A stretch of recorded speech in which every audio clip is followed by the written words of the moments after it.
Finally here tonight, Lowe's home improvement stores once used the slogan, do it right for less.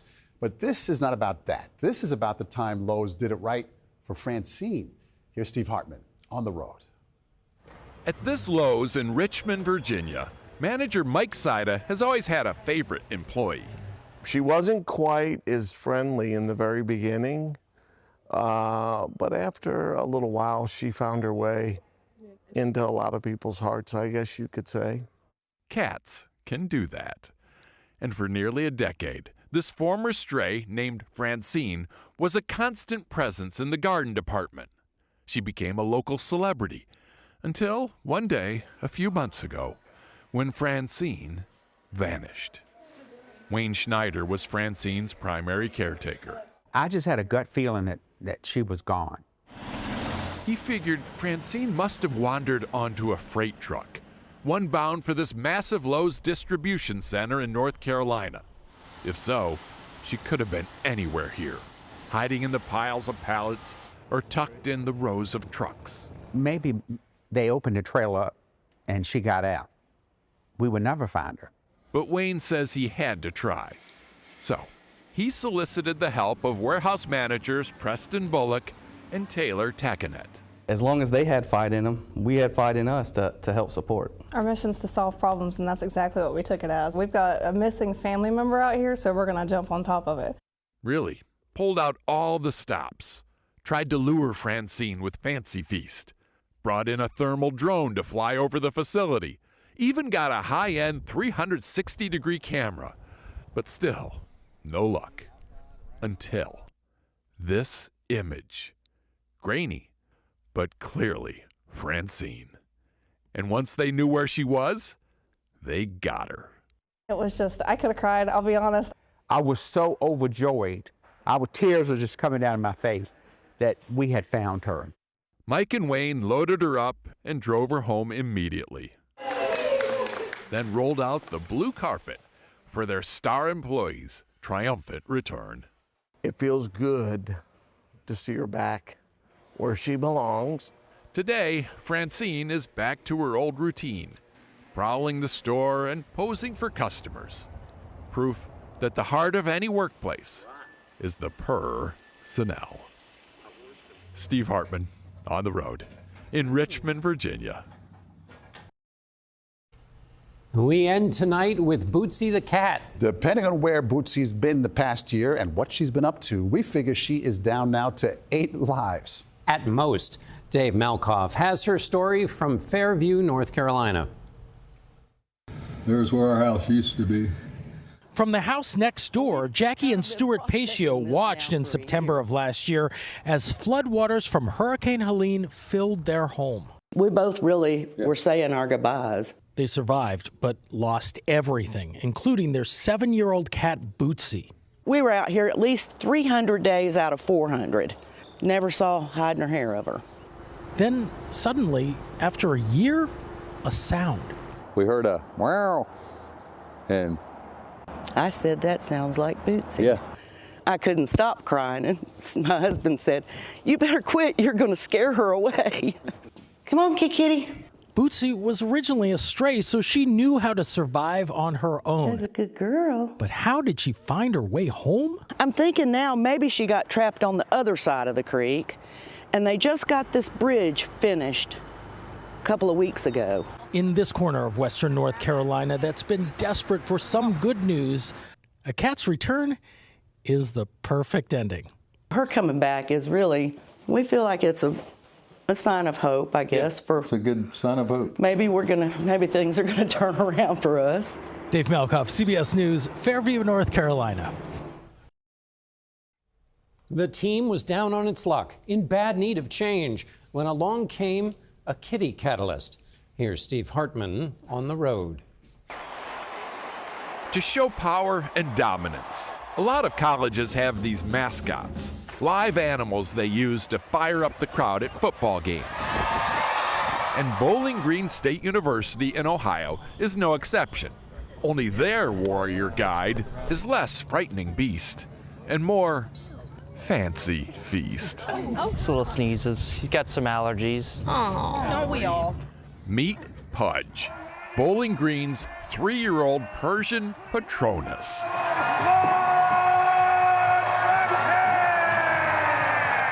Pudge attends every home game. His mere presence, like catnip for these dogged fans. They're like Simba. Yeah, the crowd's like, The players say Pudge has become a phenomenon. There's thousands of people there just to see a cat. For the cat? 100%. oh yeah, he's quite the celeb. People love him, and I guess I can't blame him because I love him too. George Carlson is Pudge's owner and Bowling Green's long snapper. George first brought Pudge to the locker room earlier this season. At the time, he says everyone was in the dumps about some injuries. And he thought what this team needs is his cat. I mean, he'd seen Pudge work miracles before in his own life. I mean, for me, he played a really big role. Last year, George lost his mom, Kristen, to ovarian cancer. It was very tough for me, especially living in a single apartment. I could get really down, you'd spiral really easily. But the thing is I could come home to this cat who's just funny looking, he's slightly odd. And it helped? It helped a lot. I just think the whole process would have been harder without him. And it was that belief in the healing power of the purr that brought Pudge to the team and now to his legion of fans. Home game attendance is up almost 60% this year. That's the largest increase of any Division I school in the country. No doubt due in part to the long snapper and the long napper, who have given everyone in this community reason to cheer. Well, almost everyone. Steve Hartman on the road in Bowling Green, Ohio. We end tonight looking at life through the eyes of a child by way of one very cool cat.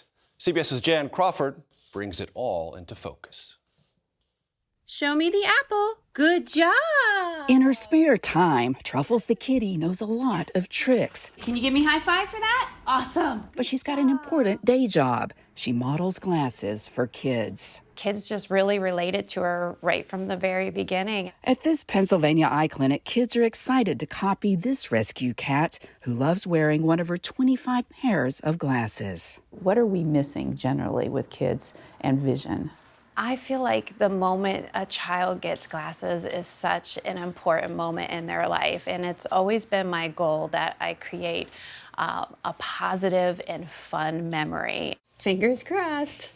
A quarter of kids like Joella have a vision issue that goes undiagnosed, and it's not always fun for kids who feel different or find doctors scary. That's where Truffles comes in. Truffles and Joella, they both are different, and they both have a heart to help. Kids all over the world now look to Truffles. How does Truffles look? An online sensation to show them how it's done.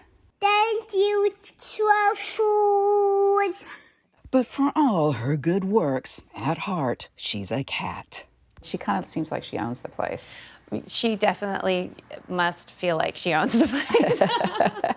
Jan Crawford, CBS News, Mechanicsburg, Pennsylvania. It's Friday, so you know what that means. This week, CBS's Steve Hartman goes on the road with the lost and found story that has an ending that you have to see to believe. And don't worry, I won't let the cat out of the bag. That first set was like the day we brought him home. Before they had children. He was all ear. Before they were even married. Oh, yeah. Jason and Liz McHenry of Annapolis, Maryland say this was their baby, a cat named Ritz. I mean, at that point, they are your kids. Yeah, it is a member of the family. At least he was, until 2006, when Ritz bolted out the apartment door, down the stairs, and never returned. We spent months, looking all around, talking to the shelters, and yeah, anything we could think of, we tried. When did you finally give up? I don't know that you ever really give up. In fact, she still has his lost pet poster. It felt like if I deleted it, it never happened, and he'd be forgotten, and I couldn't do that. And so her sliver of hope remained through that decade and into the next, and into the next. 16 years came and went until 6 miles from Jason's old apartment building, a woman found a stray cat living in this trailer park. The cat was in such terrible shape, she brought it over to this veterinary office to be put down. But before doing so, as is standard procedure, the vet scanned the cat for a microchip. At that very moment, Jason got an automated text. Cat Ritz has been found. I was like, well, that's got to be a mistake. I mean, I'm thinking they recycled the microchip number. And she's upstairs and she overhears me. She goes, what did you just say? He's been gone for 16 years. I didn't think this was possible. Come on, Ritz. And yet, there he is, the record holder.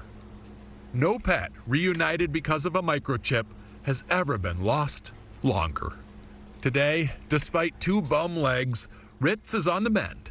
He already has his favorite chair picked out and is now enjoying the attention of the brother and sister he never knew. Ritz has a very sweet demeanor, which means he may have been a house cat at some point. But there's no telling. All we know for certain is that for 16 years, Ritz was lost. But hope was never. There you go. Steve Hartman, CBS News, on the road. Too often, the golden years are lonely years, and not just for people. But CBS's Chip Reed may have found a way to change all that. At a recent cat adoption fair in Northern Virginia, the kittens got all the love, while the senior cats were largely ignored. Sadly, cats who lose their human companions are often euthanized or spend the rest of their lives alone.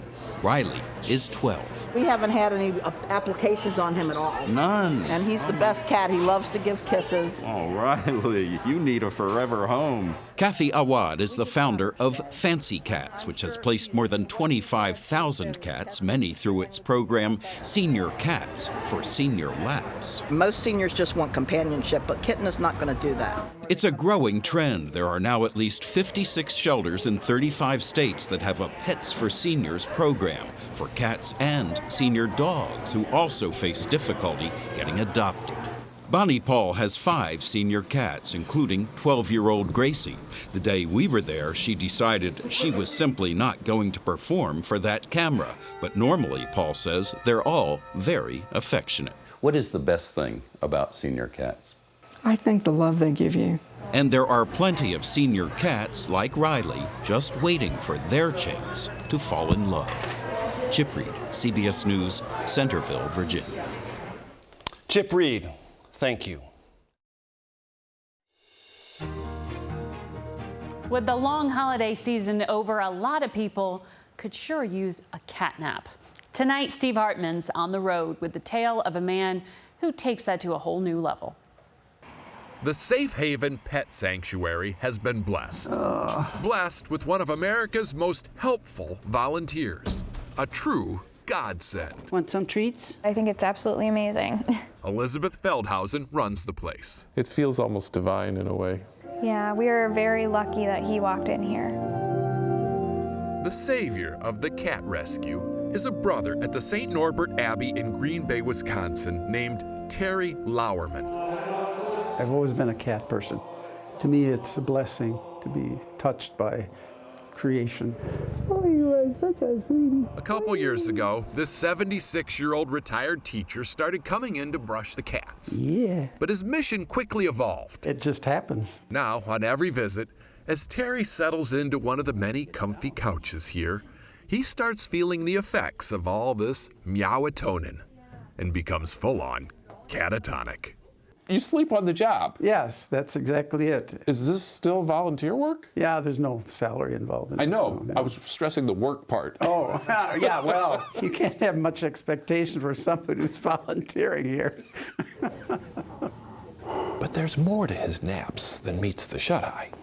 By dozing off so comfortably, Terry has actually done more for this cat rescue than any conscious volunteer ever could. It started when the rescue began posting pictures of Terry's cat naps, and he went viral. Were you surprised by the fame? Oh, God. Pet and brush cats and fall asleep. And I should be world famous for doing this? Oh. World famous and a calendar guy. Even has his mug on a local coffee blend. For Safe Haven, Brother Terry has turned out to be marketing manna from heaven. How much have you raised because of him? Near $100,000. A guy sleeping can have that kind of impact? I wish that I could fall asleep and make $100,000. The money has allowed the rescue, which caters to special needs cats, to expand its reach. Good kitty. Terry says it just goes to show that changing the world can be a lot easier than you think. When you retire, you can do all kinds of neat things. Find something and do it. I'll sleep on that. Yeah. Steve Hartman, on the road, in Green Bay, Wisconsin.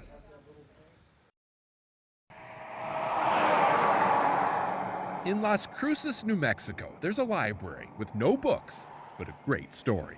A library with nothing to read, but that you have to check out. A library for people who just want to take a few minutes to sit down and get lost in a good kitten. Yes, I have the sign in and out sheet. And you pull one off the shelf? Pull one off the shelf. Becky Garcia is the kitten librarian. Madam of the cat house, whatever. Wow, let's go with kitten librarian. Yeah, kitten librarian's a little nicer, yeah.